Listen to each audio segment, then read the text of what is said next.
நம பார்வதிபதே. எல்லாம் வல்ல ஸ்ரீ சித்தி விநாயகர் பெருமானையும் தாயாக அருமருந்தாக இருந்து ஆட்சி புரிகின்ற முத்துமாரி அம்பாளையும் உலகிற்கே கர்த்தாவாக தச்சன கைலாயம் என்று சொல்லக்கூடிய இந்த புண்ணிய பூமியிலே அமர்ந்து ஆட்சி புரிந்து வருகின்ற மாதுமையம்பாள் உடன் இருக்கக்கூடிய கோடநாயகர் பெருமானையும் மனதிலே பதிந்து இந்த ஆலயத்தினுடைய மகோற்சவத்தில் இன்றைய நாள் இந்த மகோற்சவத்தினுடைய கைங்கரியங்களெல்லாம் எடுத்து நடத்தி கொண்டிருக்கக்கூடிய எஜமானர்கள், அதே போல இந்த கிரியைகளை எல்லாம் எடுத்து செய்து கொண்டிருக்கக்கூடிய சிவாச்சாரியார்கள் மற்றும் இந்த ஆலயத்தினுடைய தர்ம பரிபாலன சபையினர், மேலும் இந்த மகோற்சவ காலங்களிலே ஆசார சீலர்களாக ஆலய கிரியைகளிலே வந்து கலந்து பெருமானுடைய திருவருளை பிரசாதமாக பெற்றுக் கொண்டிருக்கக்கூடிய விநாயகர் பெருமானுடைய அடியார்கள் அத்தனை பேருக்கும் எல்லாம் வல்ல விநாயகர் பெருமானுடைய திருவருள் ஆசிகள் கிடைக்க வேண்டும் என்று பிரார்த்தித்துக் கொண்டு, நேற்றைய தினம் நாங்கள் பேசி சென்ற விடயங்களில் இருந்து இன்று தொடர்ந்து எங்களுடைய சிந்தனைகளை விநாயகருடைய சிறப்பும் சைவ சமய வாழ்வும் என்ற தலைப்பிலே நாங்கள் பார்க்கலாம். அந்த வகையிலே நேற்று சில விஷயங்களை பற்றி பார்த்திருந்தோம். விநாயகர் பெருமானை பற்றி சொல்லியிருந்தேன். எளிமையானவன், வடிவிலே எளிமையானவன், வழிபாட்டுக்கு எளிமையானவன், ஆனால் மிக பிரம்மாண்டத்தினுடைய அம்சமாக விளங்குபவன் என்று சொல்லியிருந்தேன். ஆலய மகோற்சவங்களிலே ஐந்தொழில்கள் பற்றி சொல்லியிருந்தோம். அதிலே கொடியேற்றம் என்பது படைத்தல் தொழிலை குறிக்கிறது. தொடர்ந்து வருகின்ற இந்த வாகன திருவிழா காத்தல் தொழிலை செய்கின்றது. எம்பெருமானை போலவே விநாயகர் பெருமானும் ஐந்தொழில்களை செய்கின்றார். அதிலே அவருடைய தந்தம் தாங்கிய கை, அந்த ஏக தந்தத்தை தாங்கி இருக்கக்கூடிய கை படைத்தல் தொழிலை செய்கிறது என்று பரமேஸ்வரர் சொல்லியிருந்தேன்.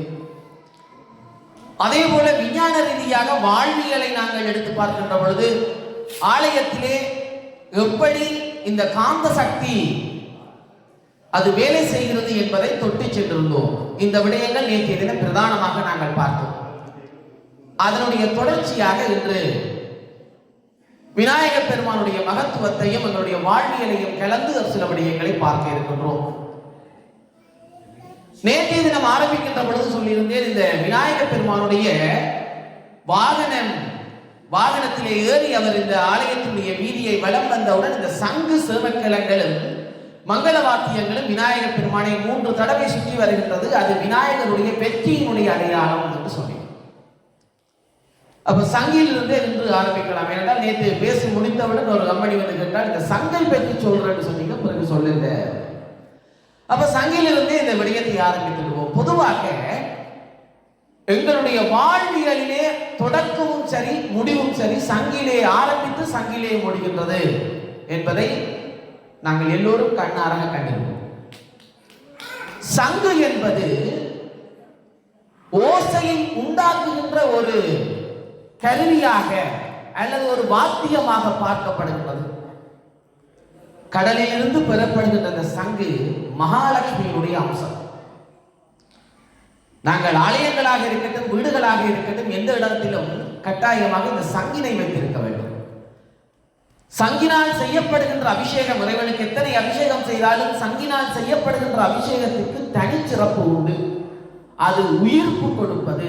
சங்கி என்பது உயிருள்ள ஒன்று, உயிருள்ள பொருள்.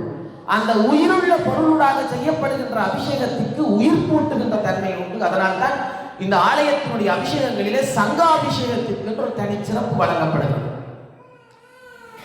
சங்கினை வைக்கின்ற பொழுது எப்படி வைக்க வேண்டும் என்று சொன்னால், அதனுடைய அடி நுனி என்ற தலை வால் என்று 2 பகுதிகள் இருக்கிறது. தலைப்பகுதி வடக்கு நோக்கியும் வால் பகுதி தெற்கு நோக்கியும் வைக்க வேண்டும். காரணம் என்னவென்று சொன்னால், நான் நேற்று சொல்லியிருந்தேன், வடக்கு திசை என்பது குபேரனுக்குரிய திசை. செல்வத்துக்கு அதிபதியாக விளங்கக்கூடியவன் குபேரன். இந்த குபேரனுடைய அம்சமாக, இந்த லட்சுமியினுடைய அம்சமாக விளங்குகின்ற சங்கு வடக்கு நோக்கி, அதனுடைய தலைப்பகுதியை வடக்கு நோக்கி வைத்திருக்க வேண்டும். நாங்கள் வீடுகளிலே சுவாமி அறைகளிலே சங்கினை வைத்திருப்பது இன்னும் சிறப்பானது. மகாலட்சுமியுடைய கிருபை மிகவும் சிறப்பாக கிடைக்கும். அப்படி வைப்பதாக இருந்தால் வெறும் சங்கை வைக்கக்கூடாது, மாறாக அந்த சங்கிலே ஜலம் சேர்த்து, அதாவது நீர் நிறைத்து வைக்க வேண்டும். ஒருபோதும் நாங்கள் இந்த சங்கினை வெறுமையாக வைத்திருக்க கூடாது. அந்த சங்கிலே நீர் நிறைத்து தலையை வடக்கு நோக்கி வாள் தெற்கு நோக்கி இருப்பதை போல வைத்திருக்க வேண்டும். இந்த சங்கிக்கு இன்னொரு சிறப்பு இருக்கு பாருங்கள். நாங்கள் ஒவ்வொரு தேவை வருகின்ற பொழுது நாங்கள் ஒவ்வொரு வழிபாடு செய்கிறோம். கடன் தொல்லை ஏற்படுகின்ற பொழுது இந்த கடன் தொல்லையிலிருந்து நாங்கள் எங்களை விடுவித்துக் கொள்வதற்கு மிக அருமையான ஒரு வழிபாடு இருக்கிறது. சங்கிக்கு செய்யப்படுகின்ற குங்கும அர்ச்சனை.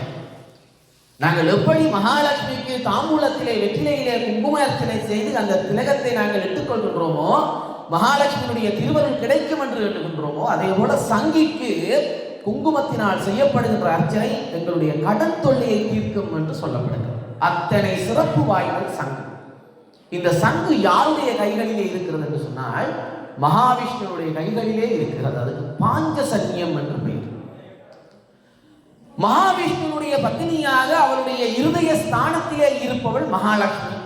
அதனாலே மகாவிஷ்ணுவுக்கு திருவாள் மார்பினன் என்று ஒரு பெயர். திரு என்றால் செல்வம், செல்வத்தினுடைய அடையாளமாக விளங்குபவள் லக்ஷ்மி. அந்த லக்ஷ்மி வாழுகின்ற மார்பினை உடையவன் என்பதனாலே மகாவிஷ்ணுவுக்கு திருவாள் மார்பினன் என்று பெயர். அந்த விஷ்ணுனுடைய கையில் இருக்கின்ற சங்கு ஓசையை எழுப்புகின்றது. இதே சங்கு சிவபிரானிடத்திலே இருக்கின்றது. உலகத்தினுடைய படைப்பின் அர்த்தம் இந்த சங்கின் ஓசை. சங்கிலிருந்து எழுகின்ற அந்த நாத வடிவான தத்துவம் தான் பிரபஞ்சத்தினுடைய படைப்பின் ஆதாரம். சைவ சித்தாந்தம் 36 தத்துவங்களை கொண்டு விளக்குகிறது. இந்த 36 தத்துவங்களிலே முதல் தத்துவமாக சொல்லப்படுவது நாதம். இந்த நாதம் தான் உலகை உற்பத்தி செய்தது. அதனாலே தான் எங்களுடைய மந்திரங்கள் எல்லாம் இந்த பிரணவ ஸ்வரூபமாக இருக்கிறது. மந்திரங்களிலே மிகவும் பழமையான அருமையான மந்திரம் என்று சொல்லப்படுவது காயத்ரி மந்திரம். அந்த காயத்ரி மந்திரத்தினுடைய அதிர்வலைகள் இன்று விஞ்ஞானிகளாலே அதிசயமாக பார்க்கப்படுகின்றன. இலத்திரங்களுடைய அசைவை இந்த காயத்ரி மந்திரம் எடுத்து காட்டுகிறது.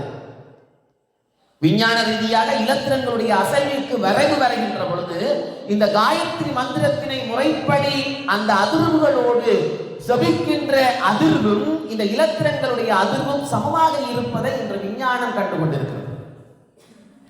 இந்த விஞ்ஞானத்தை எங்கள் ஞானிகள் மெஞ்ஞானத்தினால் உணர்ந்து எத்தனையோ கோடிக்கணக்கான ஆண்டுகளுக்கு முன்னே சூட்சுமமாக சொல்லி வைத்திருக்கிறார்கள்.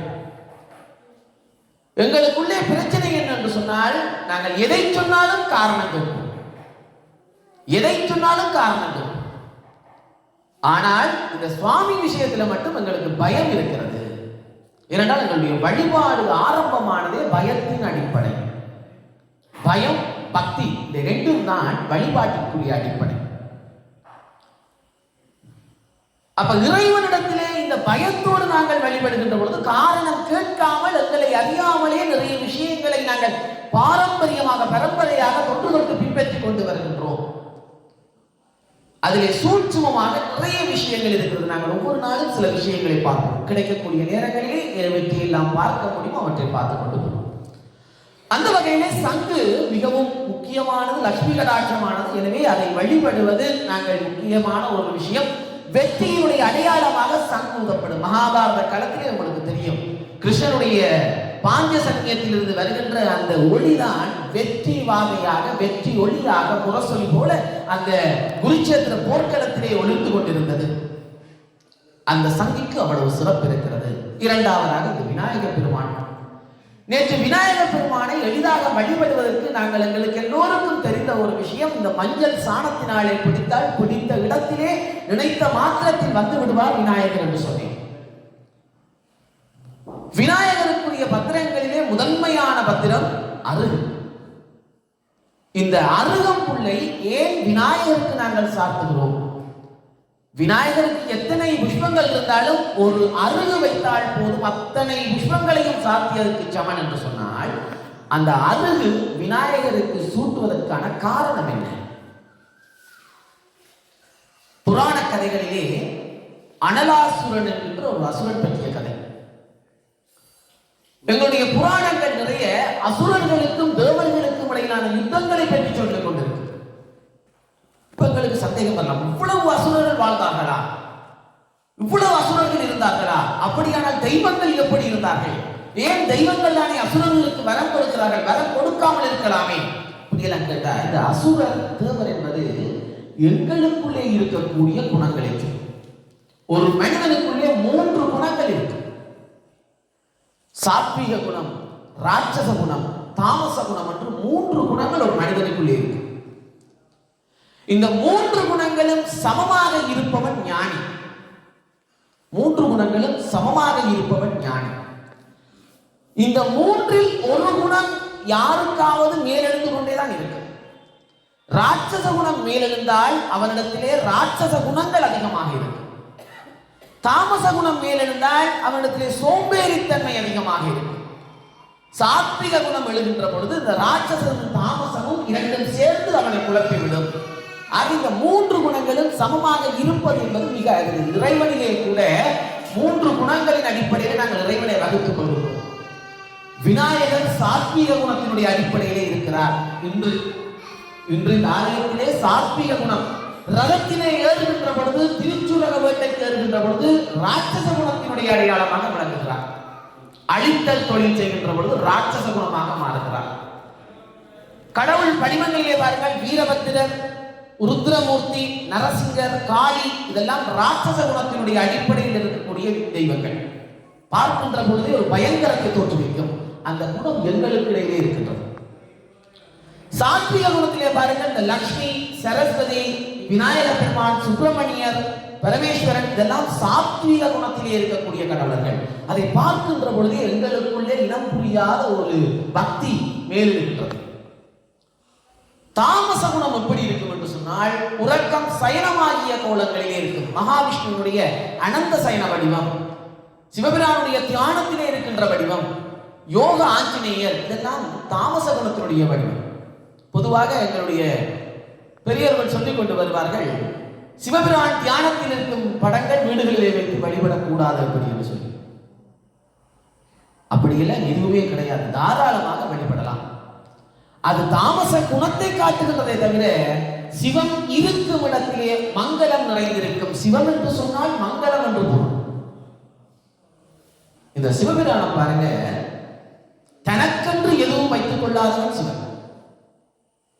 சிவபிரானில் இருக்கக்கூடிய சிறப்பை அதுதான். தனக்கென்று எதுவும் வைத்துக் கொள்ள மாட்டார்.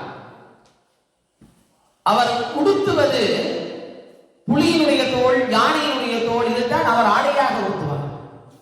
அணிவது பாம்பையும் எலும்புகளையும் மாலையாக அணிந்திருக்கிறார். உடலெல்லாம் பூசி இருப்பது சுடுகாட்டினுடைய சாம்பல். ஊமத்தை மலரை சூடுவார்.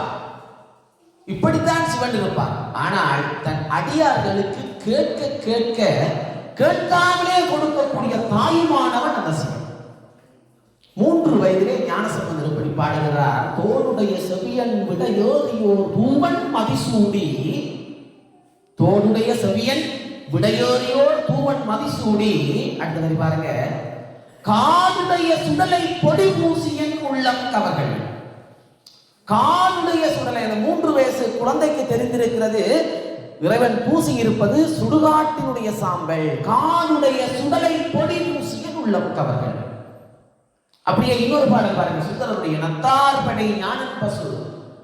அந்த பதியத்தினுடைய கடைசியில பாருங்க, செத்தாரெலும் வடிவான் திரு கேதீச்சரத்தானே. எங்கிருந்து பார்க்கிறேன்? ராமேஸ்வரத்திலிருந்து பார்க்கிறார். ராமேஸ்வரம் ஆலயத்திலிருந்து இருக்கக்கூடிய திருக்கேதீச்சரத்தை பார்க்கிறார் சுந்தரர். செத்தார் எலும்பு, செத்தவர்களுடைய இறந்தவர்களுடைய எலும்பை ஆபரணமாக அணிவான் திருக்கேதீச்சரத்தானே. இறைவன் தனக்கென்று எதுவும் வைத்திருக்க மாட்டான். அவனுக்கு பொன் பொருள் ஆடை ஆபரணங்களே யாரும் கிடையாது. தன்னை நாடி வருபவர்களுக்கு நிம்மதியை கொடுப்பவன் சிவன், முத்தியை கொடுப்பவன் சிவன், சித்தியை தருபவன் சிவன், ஆனந்தத்தை அவன் சத் சித் ஆனந்தமாக இருப்பவன். இதான் இறைவனுடைய இயல்பு, தாமச குணத்தினுடைய இயல்பு. தாராளமாக நாங்கள் வீடுகளிலே சிவனுடைய படம் தாராளமாக வைத்து வழிபடலாம், அது தடையதும் கிடையாது. ஆக இந்த முக்குணங்களுடைய அடிப்படையிலே சாத்விகமாக இருக்கக்கூடிய இந்த விநாயகர் இந்த குணங்களிலே எங்களுக்குள்ளே இருக்கக்கூடிய ராட்சச குணத்தை இந்த புராணங்கள் ராட்சசர்களாக அசுரர்களாக சொல்லிக் கொண்டு வரும். நான் நேற்று சொன்னேன், இந்த வாகன திருவிழா காத்தல் தொழில் செய்கின்ற பொழுது இந்த ஆலய சூழலில் இருக்கக்கூடிய பைசாசர்களை ராட்சசர்களை எல்லாம் அழிக்கின்ற தன்மை இந்த இறைவனத்தில் இருக்கும் என்று. அந்த ராட்சசர்களும் பைசாசர்களும் யாருன்னு சொன்னால் எங்களுக்குள்ளே இருக்கக்கூடிய அந்த ராட்சச குணங்களை தான் நேற்று சொன்னேன். இந்த குணங்கள் எங்களிலிருந்து அழிய வேண்டும் என்பதற்காக தான் புராணங்கள் கதைகளாக சொன்னது. அசுரர்களும் தேவர்களுக்கும் இடையில யுத்தம் வந்தது, அசுரர்கள் அழிக்கப்பட்டார்கள், அசுரர்கள் கேட்கின்ற வரங்கள் எல்லாம் கொடுக்கப்பட்டது. கடைசியாக அசுரர்களுக்கு அழிவும் இறைவனால் வந்தது. இப்ப இந்த அனலாசுரன் என்கின்ற ஒரு அசுரன், இந்த அசுரன் என்ன செய்தான் என்றால் பூமியில் உள்ள மாந்தர்களையும் தேவர்கள் எல்லோரையுமே எரித்து சாம்பலாக்குகின்ற வேலையை. அனல் என்றால் நெருப்பு. அப்ப நெருப்பை கைக்கு கொண்டு எல்லோரையும் அவன் தன் வசப்படுத்திக் கொண்டிருக்கின்றான். தன்னை எதிர்ப்பவர்களை எல்லாம் அழித்துக் கொண்டிருக்கின்றான். இப்ப எல்லோரும் என்ன செய்யறாங்கன்னா, எல்லா தேவர்களும் அப்படியே ஒவ்வொரு தேவர்களாக ஒவ்வொரு கடவுளர்களாக முறையிட்டுக் கொண்டு வரார்கள். அவன் வரம் வாங்கியிருக்கிறபடி தனக்கு எந்த ஆயுதத்தாலும் அழிய வரக்கூடாது, எந்த ஆயுதத்தினாலும் அழிய வரக்கூடாது, யுத்தம் நிகழக்கூடாது. இதுதான் அவன் வரம். இப்ப எல்லா தேவர்களிடம் சென்றாச்சு. இப்ப கடைசியா என்ன செய்யறாங்க, எல்லோரும் ஒவ்வொருத்தரா கை காட்டி கடைசியாக விநாயகர் பெருமானம் வந்து நிற்கிறாங்க. பிள்ளையாரப்பா, இந்த அனலாசுரனிலிருந்து நீதானங்களை காப்பாற்ற வேண்டும். இந்த உலகத்தையே அண்டங்களை அழிக்கப் போகிறான், எரிக்கப் போகிறான், எரித்து சாம்பலாக்க போகிறான். இப்ப பிள்ளையார் பார்த்தே இவனுடைய ஆட்டம் கொஞ்ச நேரம் விட்டு பார்த்தே அவன் ரொம்ப துள்ளி கொண்டு இருக்கிறான். இந்த இறைவனுடைய இயல்பு அப்படித்தான் பாருங்க. இறைவன் என்ன செய்வான்டா, கொஞ்சம் ஆட விடுவான், இன்னும் கொஞ்சம் ஆட விடுவான். ஆடுறீங்களா, இன்னும் கொஞ்சம் ஆட விடுவான். கடைசி நேரத்தில் இறுக்கி பிடிப்பான். டாக்டர் சொல்லுவேன், கடைசி ஒரு வார்த்தை சொல்லுவேன், எங்களால முடிஞ்ச வரைக்கும் ட்ரை பண்ணிட்டோம், இனி ஆண்டவன் விட்ட வழி. அந்த இறைவனுடைய பிடிப்பு அந்த இடத்துல இருக்கும். கடைசி நேரம் வரைக்கும் விடுவான், நல்லா விட்டு கொடுப்பான். நீ எந்த அளவுக்கு, நான் நேற்று சொன்னேன் சோதனைகளை பற்றி நேற்று சொல்லி கொண்டிருக்கோம். நாங்கள் எந்த அளவுக்கு இறைவனுக்கு கிட்ட மாறோமோ அந்த அளவுக்கு சோதனைகள் எங்களுக்கு வந்து கொண்டேதான் இருக்கும். அப்படி எங்களுக்கு சோதனைகள் வரலையா, ரெண்டு விஷயம். ஒன்று, நாங்கள் இறைவனுக்கு கிட்ட போகல. இரண்டாவது, இறைவன் எங்களுக்கு கிட்ட வரல. இறைவன் எப்பொழுது எங்களை தேர்ந்தெடுக்கிறானோ அப்பொழுதே அவனுடைய சோதனைகள் ஆரம்பமாகிவிட்டது அர்த்தம். இப்ப பரீட்சை என்ற பயம் யாருக்கு இருக்கும்? படிக்கிற பிள்ளைக்கு. படிக்கிற பிள்ளைக்கு பரீட்சை என்ற பயம் இருக்கும். ஏனென்றால் பரீட்சையிலே புள்ளிகள் எடுக்க வேண்டும். புள்ளிகள் குறைந்து விடுமோ, வினாத்தால் கடினமாக விடுமோ, அல்லது வீட்டிலே அடி விடுமோ, ஆசிரியரிடம் அடி விடுமோ என்ற பயம் படிக்கிற பிள்ளைக்கு இருக்கு. நம்மளை போல சில பேர் இருப்பாங்க, நாளைக்கு பரீட்சை ஒரு பிரச்சனையுமே இல்லை, காலையில பரீட்சை ஒரு பிரச்சனையுமே இல்லை, நல்லா விளையாடுவான், நல்லா படம் பார்ப்பான், நல்லா எல்லாம் செய்து எல்லாம் நித்திரையை கொண்டு 8 மணிக்கு பரீட்சைனா 7 மணிக்கு எழுப்பி அப்படியே 7:45 வரைக்கும் சுத்தி திரிஞ்சிட்டு 8:15 பரீட்சை மண்டபத்துல போய் பேப்பரை வாங்கி திருப்பி அதே பேப்பரை திருப்பி கொடுத்துட்டு விட்டுவான். அவனுக்கு பரீட்சையை பற்றிய பயமே கிடையாது. பாஸ் ஆகணுமா ஃபெயில் ஆகணுமான பிரச்சனையே இல்லை, என்ன ரிசல்ட் இருந்தாலும் அவனுக்கு பிரச்சனை இல்லை. இப்ப பரீட்சை எழுதுனவனுக்கு பாருங்க, முதல் பிரச்சனை பரீட்சை என்ற ஒரு பிரச்சனை. ரெண்டாவது, பரீட்சையுடைய ரிசல்ட் வரப்போகுதா, பெறுவது வரப்போகுதா, அடுத்த பிரச்சனை அவனுக்கு. ஐயோ என்ன ரிசல்ட் வரப்போகுது. இப்ப யாருக்கு இந்த பிரச்சனை இருக்கு? படிக்கிறவனுக்கு இருக்கு. அதே போல இந்த இறைவனுடைய சோதனை யாருக்கு இருக்கு என்று சொன்னால், யார் தன்னை நோக்கி வருகிறானோ அவனுக்கு முதல் சோதனை வரும். தனக்கு யாரை பிடித்திருக்கிறதோ அவனுக்கு முதல் சோதனை. இதனால்தான் இந்த நாயன்மார்களை பற்றி அடிக்கடி சொன்னேன். நாயன்மார்களுக்கு அத்தனை சோதனைகளையும் கொடுத்தது பக்குவப்படுத்தி எடுப்பதற்காக. சோதனைகளை நமக்கு வரல என்று சொன்னா அவன் நம்ம ஆட விட்டிருக்கிறான்னு அர்த்தம். நல்லா ஆட விட்டிருக்கான். திரைப்படத்துல வர டயலாக் மாதிரி, ஆண்டவன் கெட்டவர்களுக்கு நிறைய கொடுப்பான், ஆனா கை விட்டுவான். நல்லவங்களுக்கு எதுவும் கொடுக்க மாட்டான், கஷ்டம்தான் கொடுப்பான், ஆனா கடைசி வரைக்கும் கைவிட மாட்டான். திரைப்படங்கள்ல வருவதை போல இறைவனுடைய சோதனையும் செயலும் அப்படித்தான். நல்ல குருநாதர் நம்மை வருத்துவது கொள்ளவல்ல கொள்ளவல்ல கொள்ளா வினைகளை போக்குவதற்கே. அந்த இறைவனுடைய சோதனை என்னத்துக்குன்னா, நாங்கள் எங்களிடம் இருக்கக்கூடிய அசுரத்தன்மையை, எங்களுடைய கொடிய வினைகளை அழிப்பதற்காக. நோய் உண்டாகுது என்று சொன்னால் கசப்பான மருந்து குடித்தால் தான் நோய் தீரும். எங்களுக்கு கசப்பு வேணாம், இனிப்பு போதும் என்ற உடம்பு முழுக்க இனிப்போடு இருக்க வேண்டியதுதான். ஒவ்வொரு பகுதியா உடம்புல இருந்து போய்கொண்டிருக்கு. அப்ப இனிப்பா கசப்பா என்பதை அந்த இறைவனங்களை தேர்ந்தெடுத்ததை கொண்டு நாங்கள் பார்க்கலாம். அப்ப இந்த அனலாசுரனை பற்றி வந்தாச்சு. அனலாசுரனுடைய தன்மை உக்கிரமடைந்து விட்டது. இறைவன் பார்த்தான், இதுக்கு மேல அவனை விட்டு வைக்க கூடாது. அவனாக திருந்துவான் என்று பார்த்தான், திருந்தல்ல.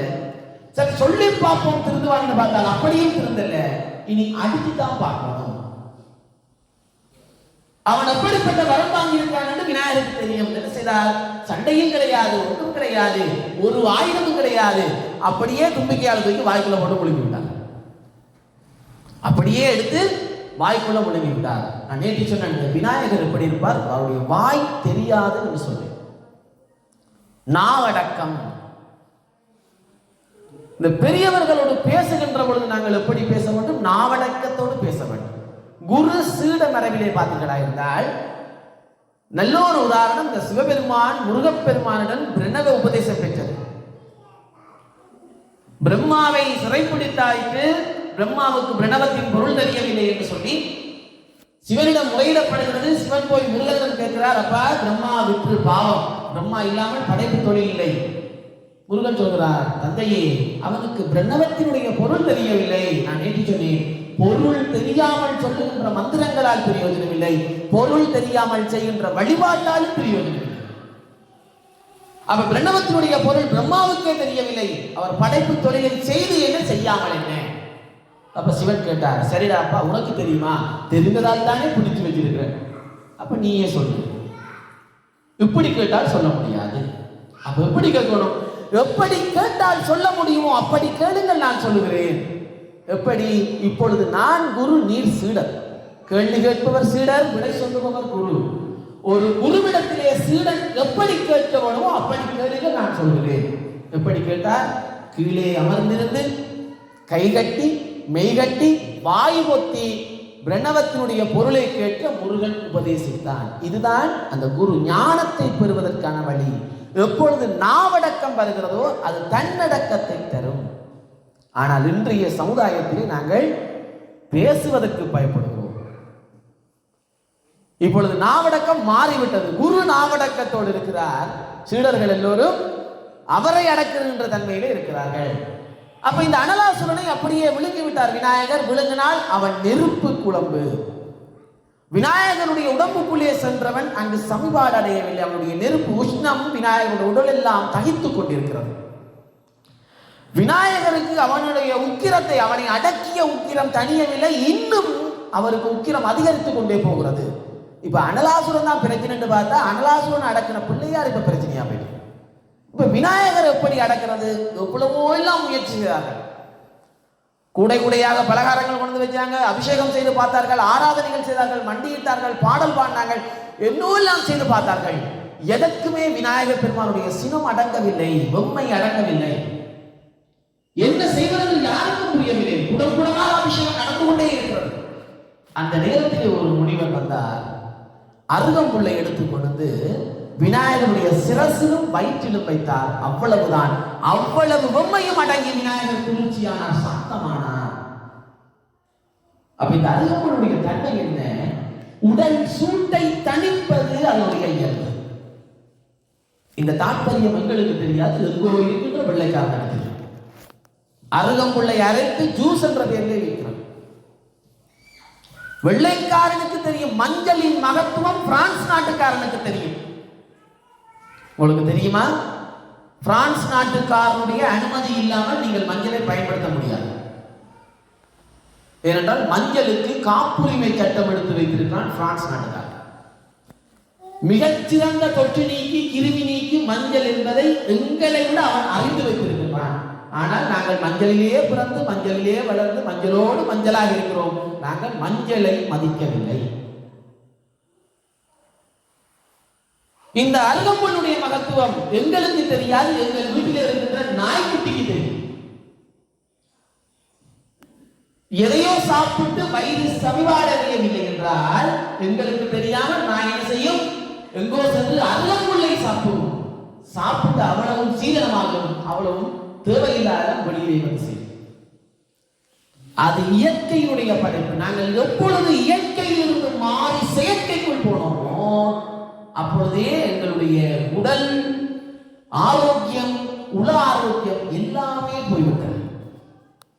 இந்த விநாயகர் அருகம்புல்லை சாத்திய உடனே குளிர்ச்சி அடைந்தார். அதனால்தான் விநாயகருக்கு அருகம்புல்.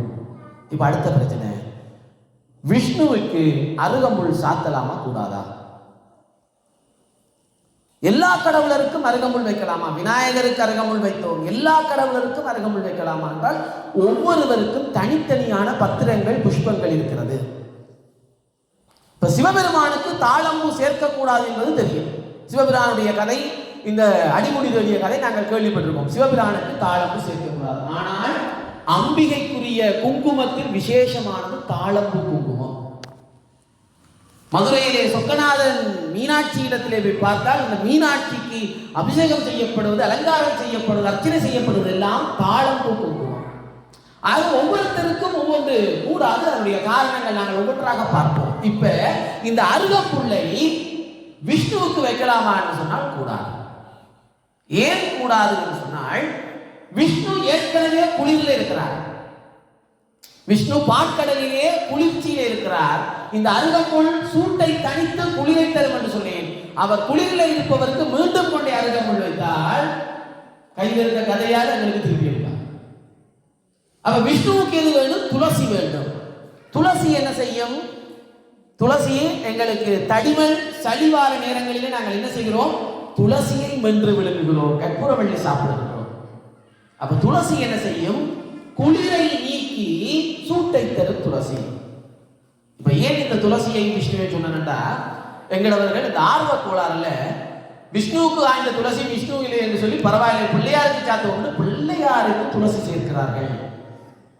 இப்ப பிள்ளையாருக்கு துளசி வைக்கலாமா? துளசி ஏற்கனவே சூடு என்று சொன்னேன். இந்த மனுஷன் மேல ஏற்கனவே அனலாசுரனை விழுங்கி வயிறு வேற பானை போல கிடக்கிறது. அவ்வளவு சூடும் அதுக்குள்ள இருக்குது. இதோட வந்து துளசியை வச்சா கையில இருக்கிற அங்குசம் உங்களுக்கு தான் தரும். ஆகையினால எதற்கு எதை வைத்து வழிபட வேண்டும் என்பது பொருள் அறிந்து வழிபட வேண்டும். அதுதான் இந்த வழிபாட்டின் சிறப்பு. அப்ப வழிபாட்டில் எளிமையானது அருகம்புல் கிடைக்கின்ற பார்க்கின்ற இடங்களிலெல்லாம் கிடைக்கக்கூடியது அருகு. அந்த அருகை வைத்து வழிபட்டால் விநாயகர் சாந்தம் அடைவார். நினைத்த வரங்களை, கேட்ட வரங்களை எல்லாம் கொடுப்பார். அதான் விநாயகருடைய பத்திரம் என்று சொல்லப்படும். கணபதி பத்திரம் என்று சொல்லுவோம். அவ்வாறு நாங்கள் இன்று விநாயகருக்கு அருகம்புல்லுடைய சிறப்பு பார்க்கிறோம். ஆலய உற்சவங்களிலே இந்த காத்தல் தொழில் எப்படி வாகன திருவிழாவோ அதே போல இந்த விநாயகருடைய அபயகரம் என்று சொல்லிப்பார்கள். விநாயகருக்கு இருக்கக்கூடிய 5 கரங்களிலே ஒரு கரம் அபயகரமாக இருக்கும். யாம் இருக்க பயமே. இந்த 5 கரங்களும் அபயம் என்று அருள்கின்ற கரமாக இருக்கும். இது காத்தல் தொழிலை செய்யக்கூடிய கரம். இந்த காத்தல் தொழிலை செய்வதற்கு கணபதிக்கு நேற்று சொன்னேன், சித்தி புத்தி என்ற 2 சக்திகள் இருக்கின்றது. இந்த சக்திகளோடு கூடி அவனுக்கு இருக்கக்கூடிய பேர் பாருங்கள், வல்லப கணபதி என்று சொல்லுவோம். இந்த ஆலயத்திலே நாங்கள் ஆலய கோபுரத்தை கடந்து உள்ளே வந்த பொழுது முதலிலே தெரிவது ஒரு பிள்ளையார். எந்த பிள்ளையார் தெரிவேன்? ஆலயத்தினுடைய கோபுரத்தை கடந்து வந்தவுடன் எங்களுக்கு ஒரு பிள்ளையார் தெரிவேன். எந்த பிள்ளையார் தெரிவேன்? கருவறையில் இருக்கிற விநாயகர் தெரிவாரா? தெரியக்கூடாது. ஆலய கோபுரத்தை கடந்து வந்தவுடன் கருவறையில் இருக்கிற விநாயகர் தெரியக்கூடாது. ஏன் தெரியக்கூடாது? பிள்ளையாரு சொல்லிட்டேன். ஏன் தெரியக்கூடாது? கருவறையிலே இருக்கிற குழந்தை பிறந்த உடனே கொண்டு காட்ட மாட்டாங்க. அந்த குழந்தைக்கு தேவையான எல்லா நிறைவான பொருள்களும் கிடைத்த பிறகுதான் நாங்கள் குழந்தையை பார்க்கலாம். அதே போல வெளியில இருந்து வார நாங்கள் எடுத்த உடனே கருவறைக்குள் இருக்கின்ற இறைவனை காண முடியாது. அதற்கு 2 பேருடைய அனுமதி வேண்டும். அவர் துவாரபாலகர் என்று சொல்லுவோம். துவாரபாலகர்களாக 2 பேர் இருப்பார்கள். அவர்களுடைய அனுமதி வேண்டும். கருவறையுடைய வாயிலின் 2 புறங்களிலும் துவாரபாலகர்கள் இருப்பார்கள். சரி, அந்த துவாரபாலகர்களை காண்பதற்கு முன்னர் இன்னும் ஒருவர் இருக்கிறார். நாங்கள் வந்தவுடனே முதல்ல வழிபட வேண்டியது அவர்தான். அவர் யார் என்றால் இந்த கொடிமரத்தின் கீழே இருக்கின்ற விநாயகர். அவருக்கு தம்ப பிள்ளையார் என்று சொல்லுவோம், குண்டலினி கணபதி என்று சொல்லி சொல்லுவோம். முதலிலே இந்த விநாயகரை வழிபட வேண்டும்.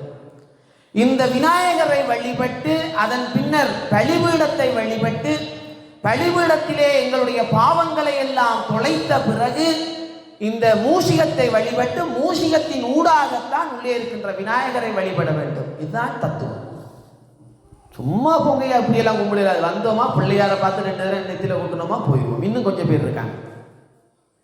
சில பேர் எப்படி என்றா ஆலயத்திற்கு வர வேண்டும் என்பதற்காக வந்து பொறுமையாக இறங்கி கைகால் எல்லாம் கழுவி முகம் கழுவி தலையிலே 4 சொட்டு தண்ணீரை தெளிச்சு அப்படியே உள்ள வந்து இப்படி சொன்ன மாதிரி இந்த தம்ப பிள்ளையாரை வணங்கி பிறகு கொடிமரத்தை பார்த்து அங்கால வழிபடத்தை பார்த்து மூஷிகத்தை பார்த்து பிள்ளையாரை பார்த்து நின்று சுத்தி எல்லாம் கும்பிட்டு வந்து போவாங்க.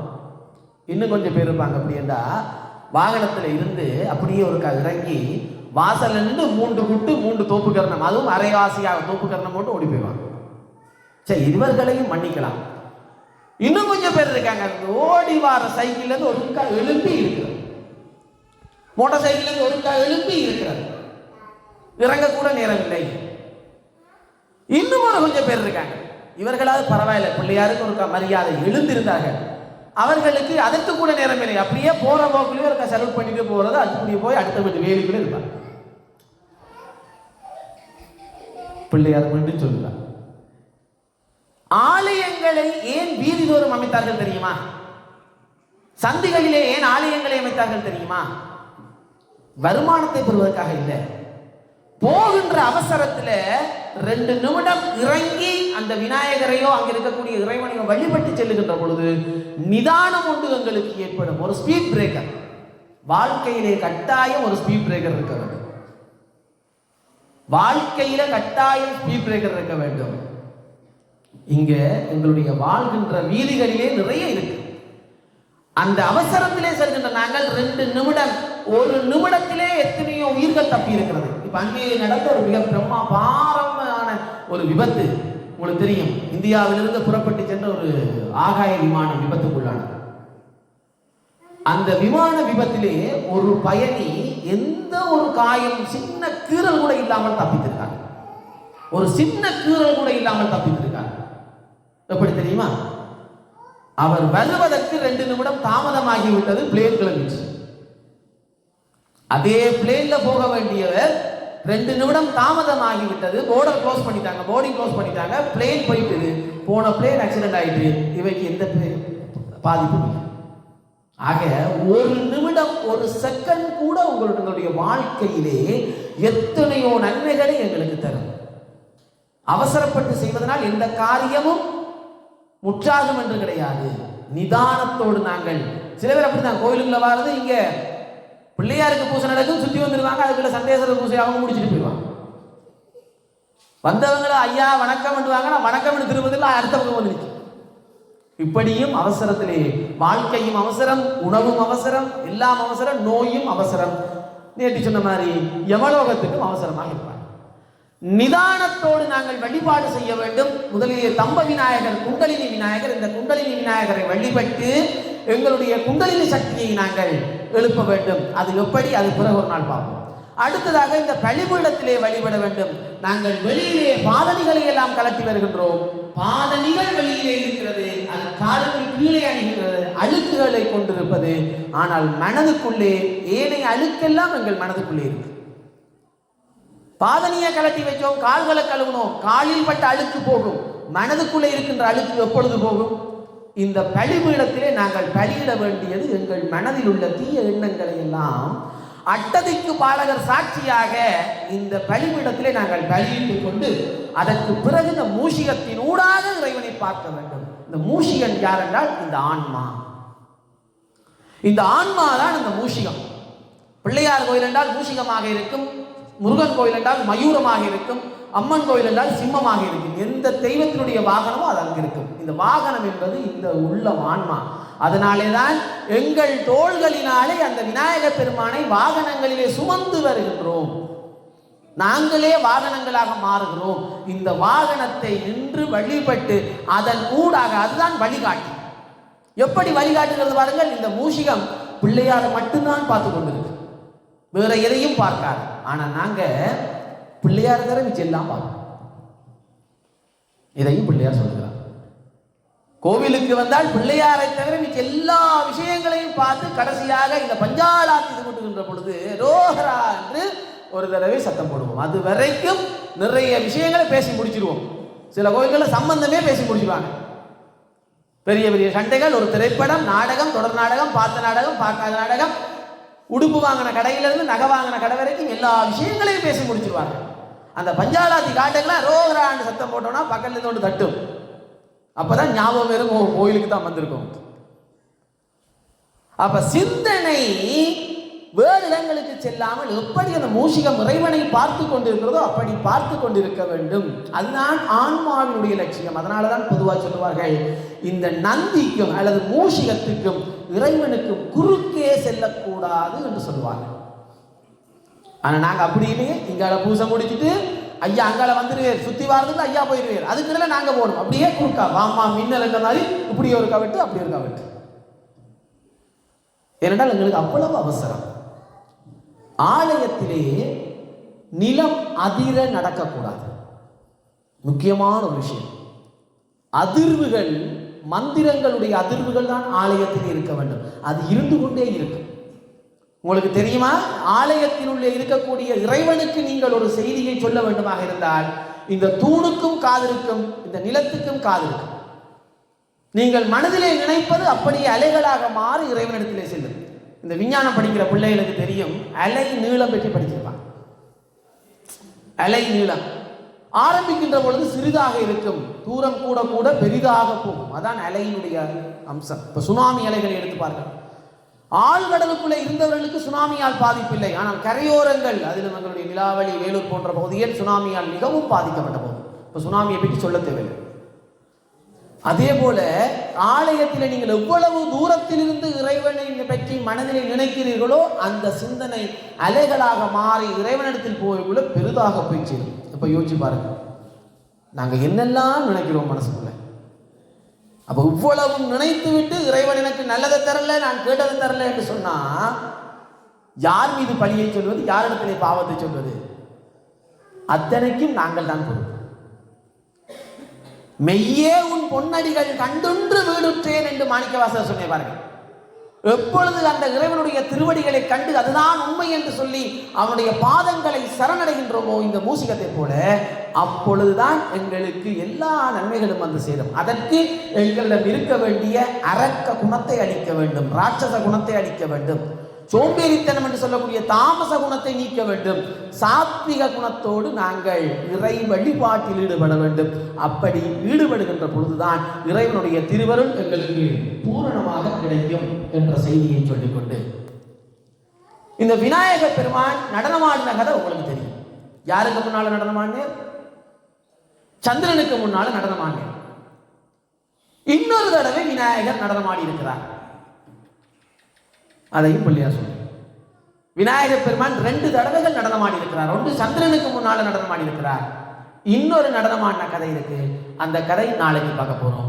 நாளை விநாயக வழிபாட்டினுடைய மகத்துவங்களையும் எங்களுடைய வாழ்வியலிலே, சைவ சமய வாழ்வியலிலே நாங்கள் எப்படி வாழ வேண்டும், எந்த நடைமுறைகளை பின்பற்ற வேண்டும், அது எது சரியானது, எது எங்களை சரியான பாதைக்கு எடுத்து செல்லக்கூடியது என்ற விடயங்களையும் நாளை நாங்கள் பார்க்க இருக்கிறோம். அதுவரைக்கும் இந்த அருமையான நேரம், அருமையான மகோற்சவத்தினுடைய இன்றைய 4வது நாள் மிக சிறப்பாக விநாயகர் பெருமானுடைய மகோற்சவங்கள் தற்பொழுது நடைபெற்று முடிந்து, வசந்தமட்ட பூஜைகள் யாவும் நடைபெற்று முடிந்து, இப்பொழுது பெருமானுடைய திருவருட் பிரசாதம் வழங்கப்படுகின்ற வேளை பொறுமை காத்து இந்த விடயங்களை கேட்டுக்கொண்டிருந்த அத்தனை அடியார்களுக்கும் பெருமானுடைய திருவருள் கிருபா கடாட்சங்கள் கிடைக்க வேண்டும் என்று எல்லாம் அல்ல விக்னேஸ்வரர் பெருமானை வணங்கி, வான்முகில் விளாது பெய்க, மணின்வளம் சுரக்க, மன்னன் கோன்முறை அரசு செய்க, குறைவிலாத உயிர்கள் வாழ்க, நான்மறை அறங்கள் ஓங்க, நத்தவம் வேள்வி மல்க, மேன்மைகோள் சைவ நீதி விளங்குக உலகமெல்லாம் என்று கேட்டு விடைபெறுகின்றேன்.